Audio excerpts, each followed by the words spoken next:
Spendy. Spendy, expensive. Yeah, you got that one. So this one has a funny story behind it. I didn't realize that spendy wasn't a word that people used everywhere to mean expensive.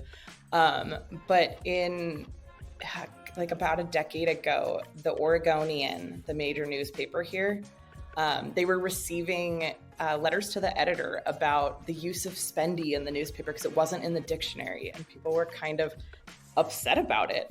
And the Oregonian editorial board just all stood up together and said, nope, this is how we're saying it. We say spendy here in Oregon. And I love it. I use it all the time. That's legit. I mean, regional words are real, even if they're not in the dictionary. I've never used it or heard anyone use it in my area. I only guessed it because I was like, the word spend is in it, so let's go for that. It's pretty straightforward. The mountain is out. Okay, I think I know this one from like maybe other, I think they say it in like maybe Washington too. Is it because it's like really foggy around the mountain, and if you can see the mountain, it's out? Or no? Yeah, pretty close. It really just means it's sunny, especially in Western Oregon. In Portland, it's so rainy around here that it's pretty rare when you can see Mount Hood, but when you can, it's absolutely beautiful. Like, I grew up in Central Oregon where there are tons of mountains out all the time, not a rainy climate at all. So I was totally used to mountains every day. But moving here to Portland, I think I am physically incapable of not mentioning that the mountain is out if it is visible. So it just means it's sunny. If I had a beautiful mountain to look at, I would probably make note of it being out as well. We have a lot of them. I've heard some people actually, especially in Central Oregon, refer to the quality of day based on how many peaks they can see. Like, it's an 8-peak day or an 8-mountain day because they can see 8 of the mountains in the Cascade Range. So. That's pretty impressive. Filberts, like firecrackers or something like that. Oh. This is another name for hazelnuts, and that's Oregon's official state nut. This is definitely one that I don't hear terribly often anymore, but they are interchangeable, and it's definitely a generational thing. I think that like people who grew up with Filbert farms are a whole different generation from people who are like, yeah, hazelnut lattes. But Filberts are the other name for hazelnuts. Okay. I would have never guessed that. So nope. And that one is such an Oregon thing. Like, I haven't even heard like Washingtonians use that. So that's definitely an Oregon thing. Marionberries. Based on the word berries, I'm going to guess it's a type of berry. Maybe not. It is. No, you're right. This is a type of blackberry, and it was developed in a cross-cultivation program at Oregon State University, and it's only grown in the Pacific Northwest. They're sweeter and bigger than regular blackberries, so if you go to the farmer's market, you can get the ones that are like silver dollar sized, and they are so delicious. They belong in everything, all pastries. Marionberry pie is the best you can get. But yeah, it was a hybrid berry that was invented here, and we love it. That is incredible. New Jersey has its own blueberry. I mean, we have the high bush blueberry cultivated here, but that Marionberry sounds pretty solid. Hoods. I'm not thinking it's like a hoodie. I know you have Mount Hood, but I have hoods. Is it maybe fans of a local sporting team that have to do with Mount Hood? Nope. We're actually still on the berries here. This is a type of strawberry. Okay. All right. Oregon strawberries are just amazing. They're so sweet, and this particular variety called Hood strawberries grows around the kind of Mount Hood area. and they are so sweet and so delicate that you can't really have them in supermarkets. Like you have to have them either fresh off the bush or from a farmer's market because they start to go soggy right away. But they are so sweet, red all the way to the center, so unlike any strawberry that you'll have anywhere else. But yeah, Hood's is our favorite type of strawberry. Okay. See, wow, I was way off there. It's okay. It sounds good. The coast. And if it's not, there's a little, okay, so it's not related to the shore. Well, we don't say the shore and we don't say the beach. What? We go to the coast. Like we don't go to the beach. We don't go to the shore. If you're traveling to the coast, you're going to the coast. And it's so funny. I've heard my friends use shore and beach who are from other places, but in Oregon specifically, you go to the coast. And I think it's because we have a pretty like unique coast here. The Oregon coastal range, it comes right up to the very edge. So it's a very rocky, rocky terrain with these beautiful dramatic sea stacks and kind of cliff sides. A lot of our beaches are rockier as opposed to sandier. We do have a couple sandy beaches, but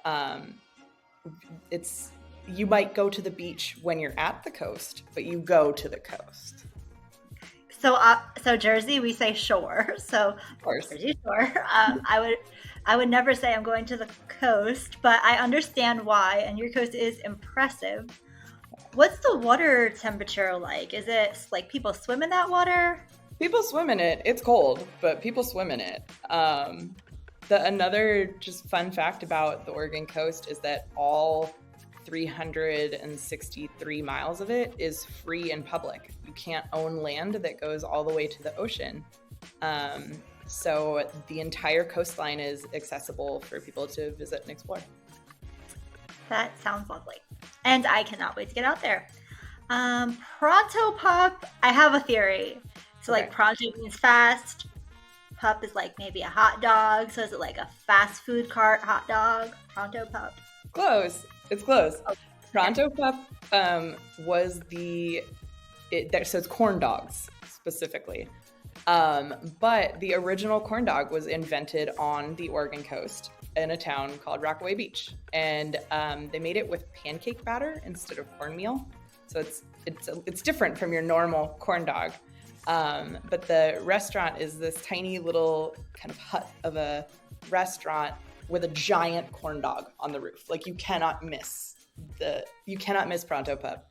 And everybody knows that. Everyone who's visited the coast has probably gone to Pronto Pup. It's our own little corn dog heaven. Do they still make them with pancake batter to this day? Yeah. I was just in Rockaway Beach earlier this year and definitely visited to get a Pronto Pup.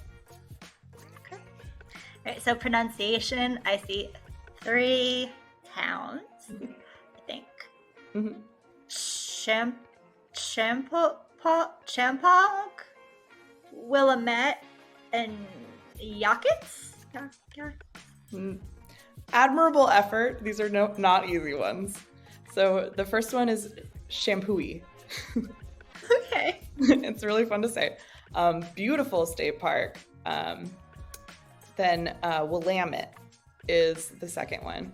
And the Willamette River is one of the major rivers in Oregon. And you'll often hear people correcting people by saying, "It's Willamette, damn it," because they rhyme. And then the last one is Yahats. Yeah. Okay. Mm-hmm. All right. And then Couch Street. And it seems like it should be easy, but it is not. This is a street in Portland, and it's actually pronounced Cooch Street. But this is not like a fully Oregon thing to say Cooch, because there's also a Couch Market Road in Bend. Okay. Only in Portland that it is Cooch. Good to know. Yeah. I'm sure there's some story behind that. Maybe a last name or something. That's what I think. K Falls. Okay. I can't think I know there's some really big.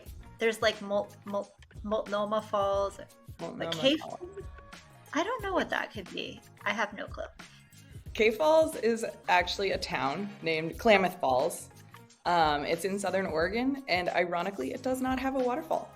It's more like a series of rapids through town, but definitely not the falls that you would expect from a name like Klamath Falls.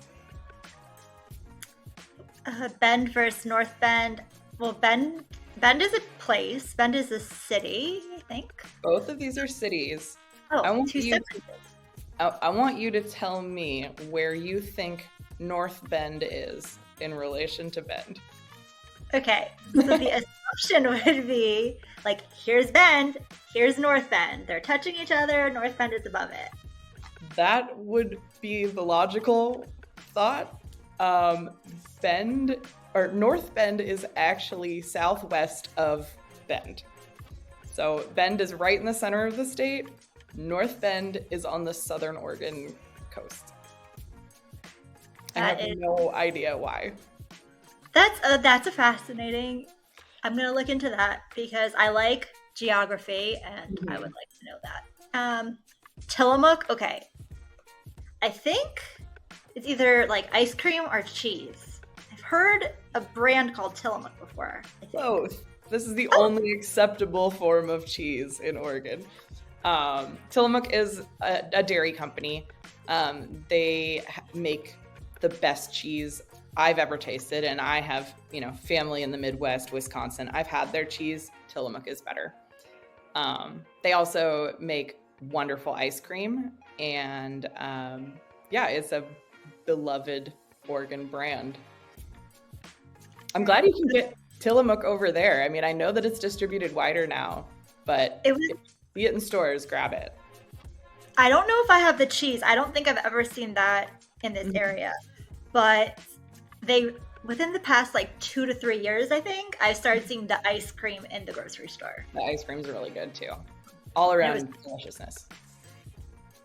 I don't know if I've tried it, but I'm very tempted. I'm going to do it right after this. Treat yourself.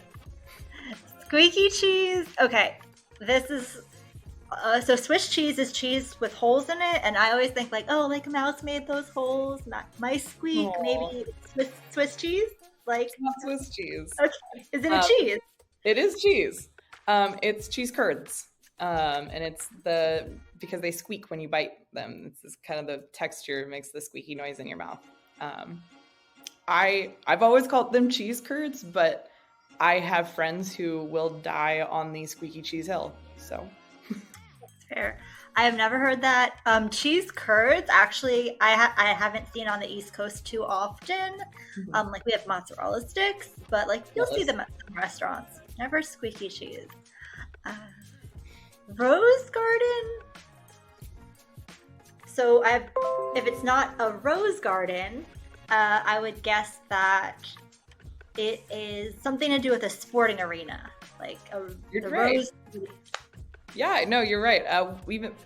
So Portland does have an international rose garden that is lovely, beautiful, floral, wonderful. But the Rose Garden is the former name for the Moda Center, where the Portland Trailblazers play and the Portland Winterhawks play, and where they have a bunch of big venue concerts.